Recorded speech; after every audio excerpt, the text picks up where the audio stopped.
Alors du coup, vétérinaire, une profession sexiste. Enfin, du coup, vous avez pu voir quelques exemples de témoignages. Donc, je pense qu'on peut même enlever le point d'interrogation, hein. Et en fait, c'est peut-être pas forcément si évident que ça, parce que moi, je me souviens que la première fois qu'on a fait une présentation à Oniris, en fait, il y a beaucoup d'étudiants et étudiantes qui disaient: «Oh, ça va, il y a 80% de filles dans les écoles.» Il n'y a pas de sexisme dans la profession vétérinaire.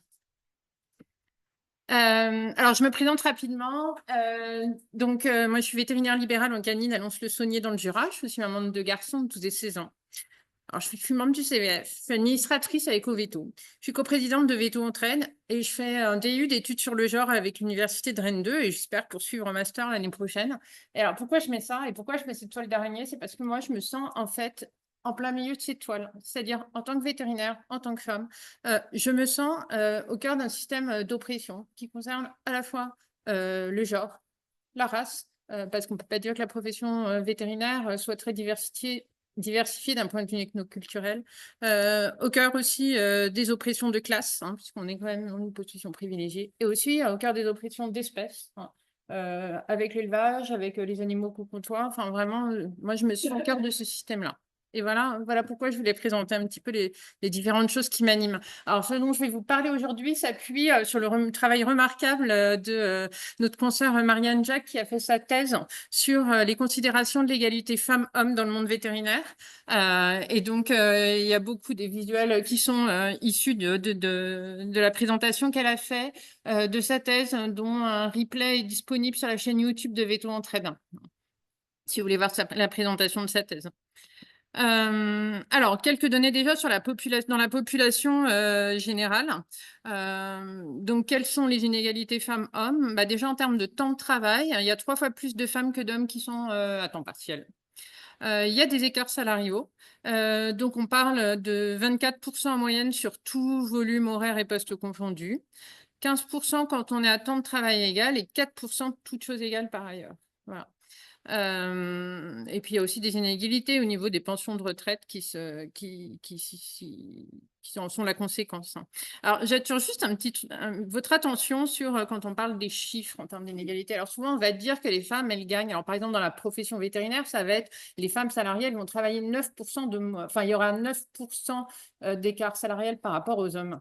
Mais en fait, si on disait que, et là, ça veut dire qu'on met le référentiel homme. Et en fait, si on disait, et les hommes, en fait, ils gagnent X% de plus que les femmes, on serait bien plus que 9%. J'ai plus le chiffre en tête. Mais en fait, voilà, c'est pour vous montrer qu'en fait, le choix du référentiel, il n'est pas neutre, quoi. Voilà.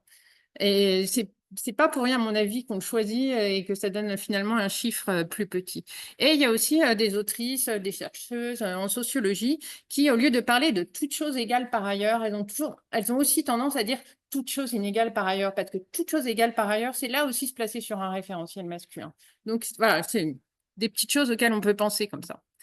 Donc, dans la profession vétérinaire, donc on a une profession historiquement masculine avec des pratiques professionnelles qui se sont construites sur cette profession historiquement masculine, hein. À la base, le vétérinaire, il était là pour soigner les chevaux de la cavalerie, lutter contre les épizooties aussi. Après, ça a été les animaux d'élevage, enfin, animaux de compagnie, c'est finalement venu assez récemment, hein, depuis les années 70 surtout. Voilà. Donc, on a vraiment des pratiques professionnelles avec des codes masculins.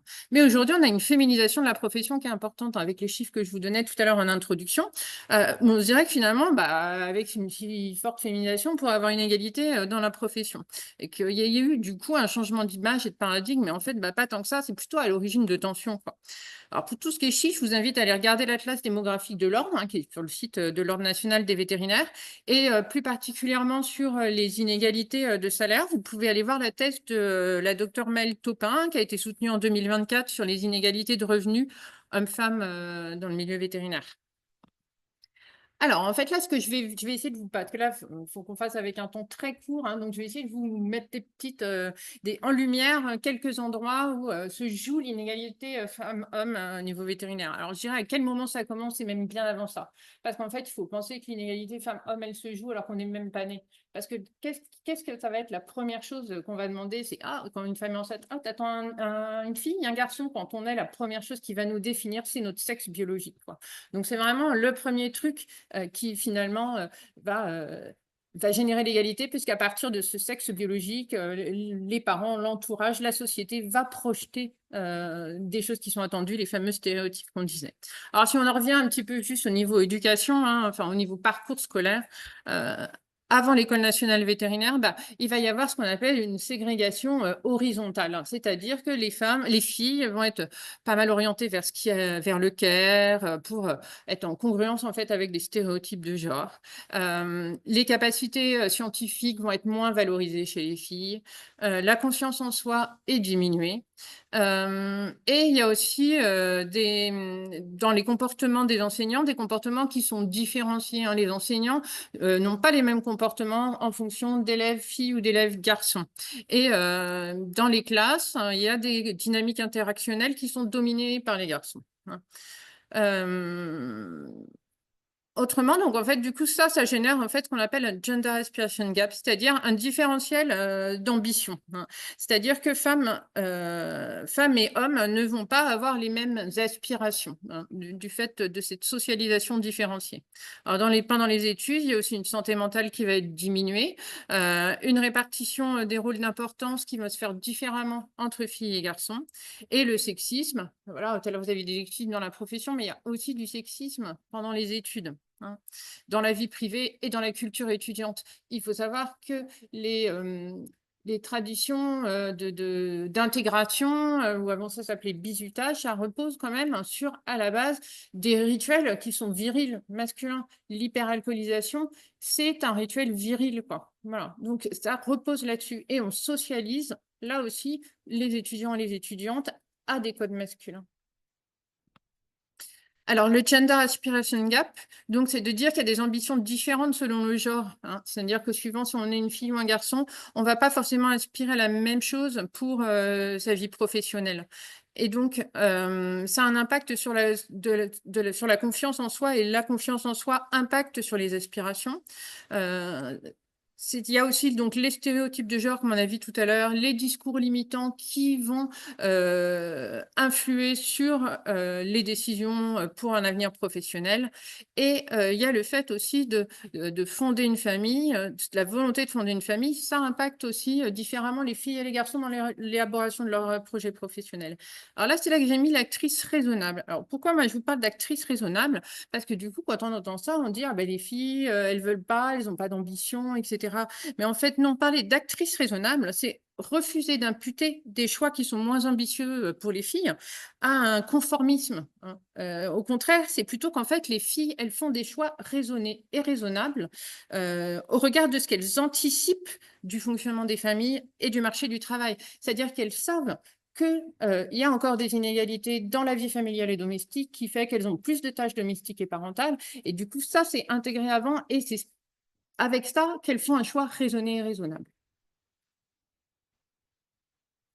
Alors, au début de la vie professionnelle, on va avoir donc des différences filles-garçons dans la surreprésentation des femmes dans l'exercice animal de compagnie. Il y a aussi la question du recrutement. Alors, peut-être à mettre un petit peu en parenthèse par rapport à la profession veto, c'est-à-dire le fait qu'il puisse y avoir des préférences des hommes en rural, des biais sur les compétences et alors, des questions sur le statut maternel. Alors, je dis, alors non, mais je termine, réagis pas trop vite, réagis pas trop vite. C'est-à-dire qu'aujourd'hui, oui, le marché de l'emploi est favorable pour vous toutes et vous tous quand vous allez sortir de l'école parce qu'on manque de vétérinaires. Mais soyez assurés que si dans quelques années, le marché du travail venait à être inversé, on peut être sûr que pour des postes en rural, on voudra des mecs plutôt que des filles. Et même dans le contexte actuel, j'ai entendu des discussions entre mes patrons qui disaient ah, on va lui proposer un salaire plus élevé parce que c'est un garçon, ça serait bien qu'il vienne. Qu'il vienne, qu'il reste.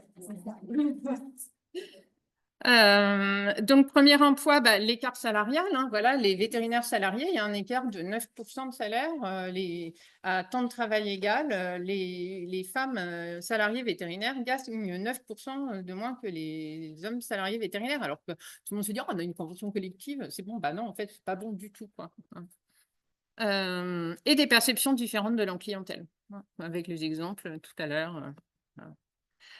Au niveau de la parentalité, donc voilà, il y a une répartition genrée des rôles traditionnels, encore avec une persistance des inégalités dans le partage des tâches domestiques et parentales, qui repose aussi notamment par le fait que bah, du coup, il n'y a pas d'égalité au niveau des congés parentaux, hein, et il y a aussi donc le sentiment d'injustice des femmes face au manque d'aide, entre guillemets, hein, dans le sens où les hommes, ils n'aident pas leurs femmes, ils participent, mais c'est un peu ce qu'on appelle aide.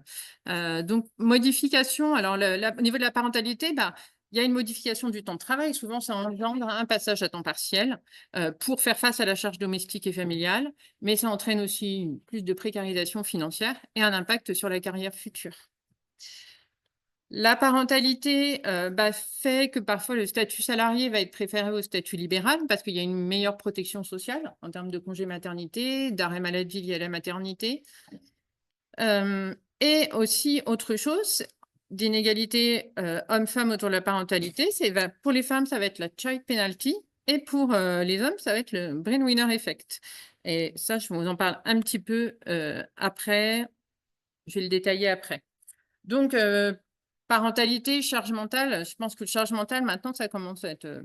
On en parle quand même pas mal, hein, mais du coup, voilà, l'impact de la parentalité sur la vie personnelle, ça peut diminuer la satisfaction personnelle et professionnelle hein, face au sentiment d'injustice, face aux charges domestiques qui s'ajoutent au travail professionnel.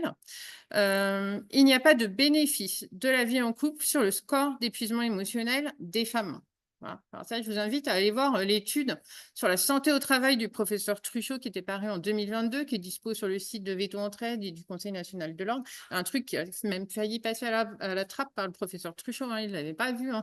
Et en fait, ces trucs-là, c'est que quand on regarde les scores d'épuisement émotionnel, et ben en fait, les hommes il y a un effet bénéfique à ce qu'ils soient en couple sur leur score d'épuisement émotionnel.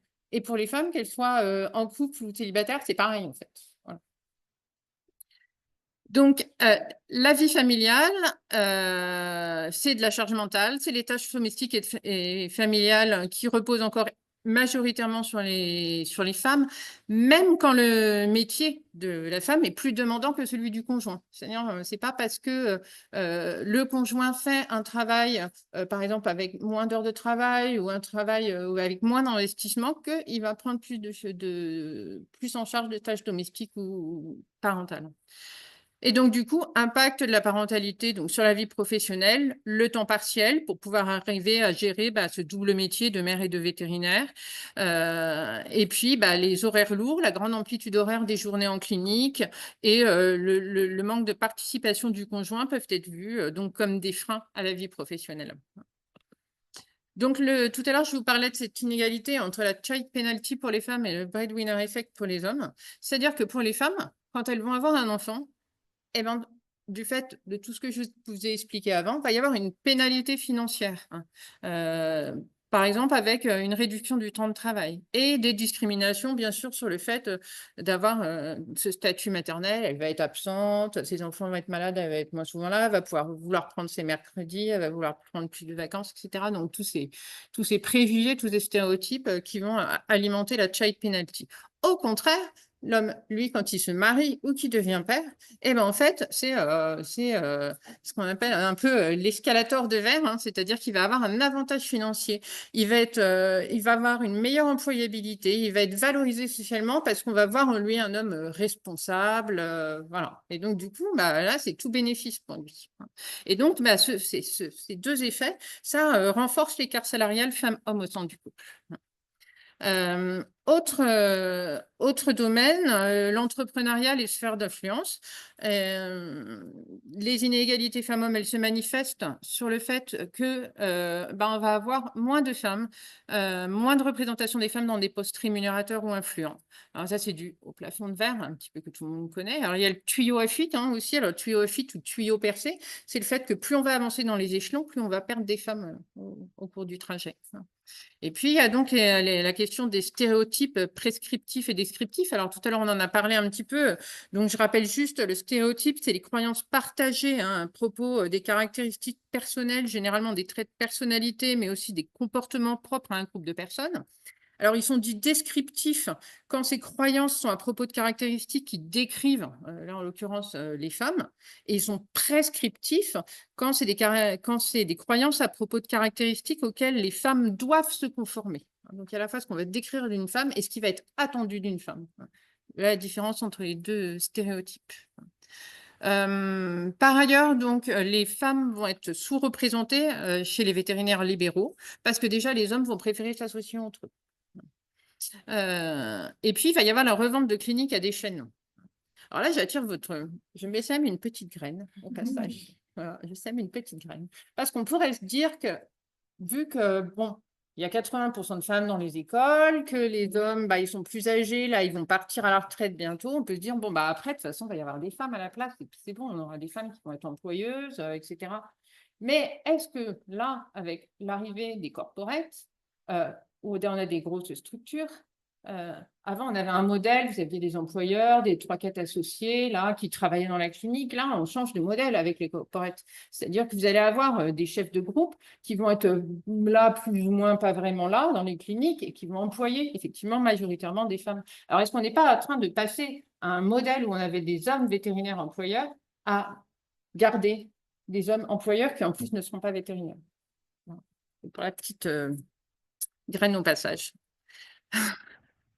Et donc, bah, finalement aussi de ne pas être libéral, ça peut aussi entraîner moins de satisfaction professionnelle. Et puis, bah, le statut libéral, ça peut, enfin, être entrepreneur, ça peut sembler parfois incompatible avec les attentes de la vie parentale et domestique, quoi. Alors, petite chose sur, voilà, tout à l'heure, je vous parlais d'une profession historiquement masculine, hein, donc c'était vraiment un bastion de virilité, un métier technique, rural, avec une image de force physique, qui même à son époque, lorsque les pionnières sont entrées dans la profession, semblait inconvenant pour les femmes, hein.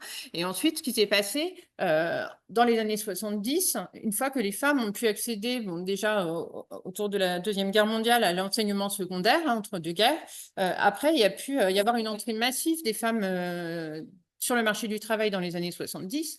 Et parallèlement à ça, il y a eu une évolution aussi dans la profession vétérinaire, hein. C'est-à-dire qu'il n'y a pas une causalité entre la modification de l'activité vétérinaire au sens large avec le développement de la canine et la féminisation. Il n'y a pas forcément un lien de causalité, mais plutôt c'est une corrélation. C'est venu en même temps du fait vraiment de révolution sociétale et de mutation sociétale importante, hein. Et pour autant, bah, en fait, pour les pionnières, rentrer dans un bastion masculin, bah, pour pouvoir faire, il fallait adopter les codes masculins, quoi. En fait, c'était quand même compliqué pour les femmes pionnières de ne pas vouloir faire comme un homme. Et d'ailleurs, c'est pas complètement passé, hein. Et ce qui fait que du coup, on a une espèce de statu quo quand même. Et d'ailleurs, moi, quand je vous parle de rite d'intégration, d'alcoolisation, de choses qui font appel à la virilité, c'est-à-dire c'est quand même la preuve qu'on est dans une espèce de statu quo. Enfin, il y a un peu d'évolution, mais c'est un petit pas, quoi. Donc ça s'atténue, mais ça s'entretient quand même un peu. Ce qui fait que l'image de la profession, ça reste quand même une image masculine, hein, porteuse, voilà, de disponibilité permanente, endurance, ne pas dire qu'on va pas bien, voilà. Donc, qu'est-ce qu'on peut dire en conclusion, hein, de cette très courte présentation? C'est que voilà, on est aujourd'hui dans une situation, une profession féminisée, mais qui est quand même encore subit l'héritage d'une profession masculine, avec des impacts des stéréotypes de genre, même s'il y a quand même de plus en plus d'actions qui sont en place, hein. Et il y a des inégalités à toutes les échelles, à tous les âges. Alors, c'est pas spécifique à la profession vétérinaire, hein. Voilà, la profession vétérinaire, elle n'est que le reflet aussi de la société. Quand on parle des stéréotypes, voilà, c'est rien d'autre que ce que la société produit, hein. Il y a quand même des dynamiques qui sont spécifiques à la profession, avec cette idée de bastion masculin, de profession féminisée avec des valeurs masculines. Voilà. Donc, il y a des freins d'ampleur, déjà au sein même des individus, hein, parce qu'on n'a pas tous conscience finalement de ces choses qui se jouent. Il y a aussi dans la profession, parce que voilà, même si on a une profession féminisée, bah, les instances, elles sont encore vachement masculines. Aujourd'hui, vous avez toujours un président du Conseil national de l'ordre, c'est un homme. Le syndicat des vétérinaires libéraux qui vient de se faire élire, c'est un homme. Vous n'avez aucune présidente de conseil régional de l'ordre qui soit une femme, c'est que des hommes. Voilà. Donc, dans la profession, il y a quand même des freins, hein. Donc, mais ça concerne tout le monde. Voilà. Ça concerne les hommes et les femmes parce que les hommes souffrent aussi de ce sexisme. C'est-à-dire que les hommes, ils ont une injonction à la performance. Voilà, donc le féminisme, il est là aussi pour les hommes, pour permettre aussi d'améliorer aussi la situation des hommes, voilà, dans la profession vétérinaire et partout ailleurs. Donc voilà, il y a des freins identifiés et à lever ensemble. Et pour ça, on vous donne rendez-vous l'année prochaine, en 2026, pour la 2e édition des consorts Aurel. Voilà, donc là, la photo de nous quand on s'est réunis au début du mois de mars. Vous avez les contacts, mail, on est sur Facebook, Instagram, LinkedIn, voilà, et contactez-nous, rejoignez-nous, venez travailler avec nous.